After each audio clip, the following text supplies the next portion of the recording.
Din is a working-class college student in Shanghai who dreams of reuniting with his childhood friend Li Na, who moved away 10 years ago from their neighborhood with her father, Mr. Wang, and now lives a lavish life. One day, Din is given a teapot by an elderly man, from which emerges Long, a wish dragon. Long informs Din he will grant 3 wishes to his master, i.e., whoever holds the teapot. Din will be Long's 10th and final master and will free Long from his servitude, allowing him to enter the spirit world. Subsequently, Din is chased by a trio of goons led by a man named Pockets, sent by Mr. Wang to recover the teapot in hopes of saving his failing business. Din uses his first wish to fight the goons and escape. The next day, Din and Long arrive at Li Na's birthday party. Din makes his second wish, to temporarily appear as a wealthy princeling for one day, hoping Li Na will notice him and rekindle their friendship. Li Na is disappointed when she learns her father will not be attending her birthday party.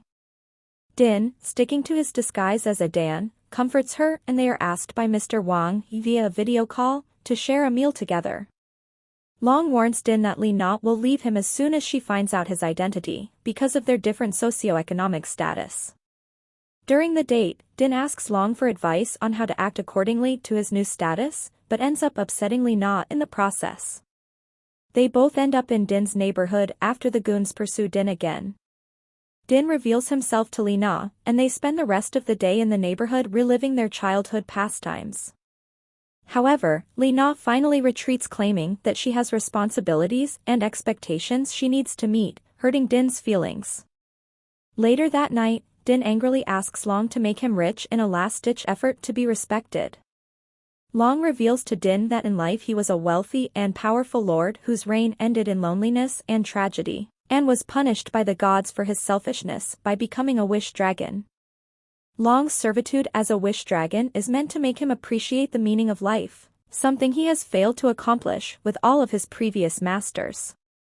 After tracking down Din, Pockets betrays Mr. Wang by taking the teapot for himself and asks the wish dragon for his first wish, to turn everything he touches to gold. He drops Mr. Wang from a large scaffolding, mortally wounding him in front of Li Na. Din chases the goons, and eventually ends up fighting Pockets on Long's back. Pockets corners Din and prepares to hit him with his golden hand, but Long puts himself in the way, causing both him and Pockets, who accidentally touched himself, to turn into gold statues.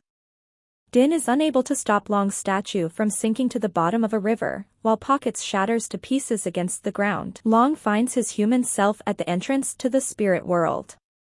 Despite being tempted to go through the gates, he pleads with the guardian of the gate to return to Din because he has not used his third wish. The guardian agrees, on one condition. Din uses his last wish to heal Mr. Wang, and Long disappears. Sometime later, Mr. Wang starts a restaurant featuring Din's mother's cooking, with both Din and Li Na helping. Din finds a teapot like the one Long resided in and releases him.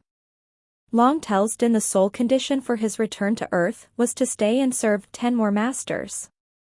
After saying goodbye to Long, Din places the teapot on a carriage driven by the elderly man from the beginning, who is actually the guardian of the gate to the spirit world.